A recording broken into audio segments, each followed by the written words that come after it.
Uhusiano wa sasa baina ya umma na vyombo vya usalama ni mzuri. Ushirikiano wa vyombo vya usalama wakiwemo wanajeshi wa jeshi la kulinda taifa, maafisa wa polisi na maafisa wa polisi wa ziada, vile vile uhusiano wao ni mzuri. Na kwa hivyo inamaanisha ya kwamba adui wetu sasa ni mmoja, na mnamjua. Wale adui ambao wametoka katika nchi yetu jirani wameleta maafa huko na wameleta hayo maafa katika nchi yetu hapa ya Kenya. Na mimi nikiwa hapa Kotulo leo nataka niseme hivi kwa wazazi, kwa sababu hata kama mambo haya yamepungua hapa kwetu, bado kuna watoto wetu ambao wanapatiwa elimu potovu na wanajaribu kusawishiwa kuungana na adui ili kuja kuumiza sisi hapa, nyinyi mkiwemo kama wazazi wao.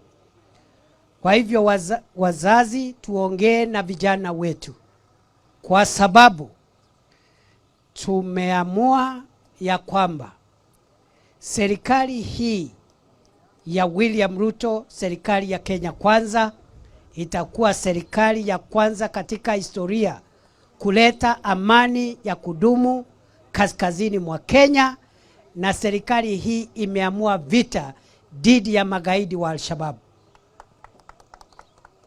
Mimi nataka niseme bado tunaendelea kuwa na visa hapa na pale, na hao magaidi wamekuwa wajeuri kidogo.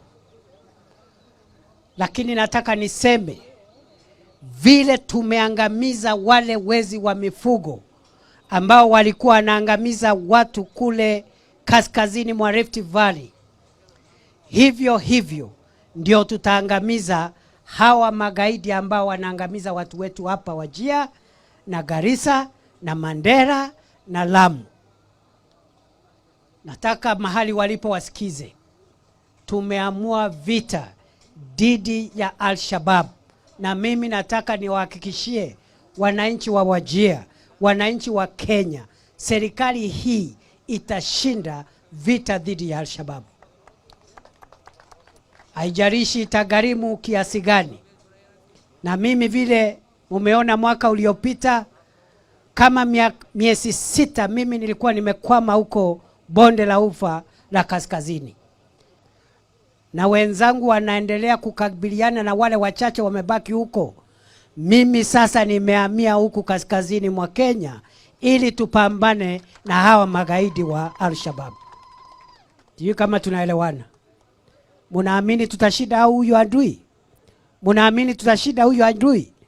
Kwa hivyo sisi nataka tuhakikishe ya kwamba watoto wetu hawahusiki, hawachukuliwi na kupotoshwa kuingia pale, kwa sababu wataumia. Wacha niwaambie ukweli, kama mtoto wako utakubali ajiandikishe na ajiunge na magaidi, umempoteza huyo mtoto. Kwa sababu mambo ni mangapi? Mambo ni mangapi? Mambo ya magaidi ni ngapi? Kwanza wawache ugaidi. Si namna hiyo? Wawache nini? Wasipowacha ugaidi, la pili watoke Kenya warudi mahali walitoka. Si namna hiyo? Na jambo la tatu wakikataa kuacha ugaidi na wakataa kurudi kwao, tuwasafirishe ile safari ya one way. Safari gani? Tuwapeleke hiyo safari ile ya kwenda wakiendanga, waende wasiende, waende wasiende, waende wasiende, waende wasiende, waende one way.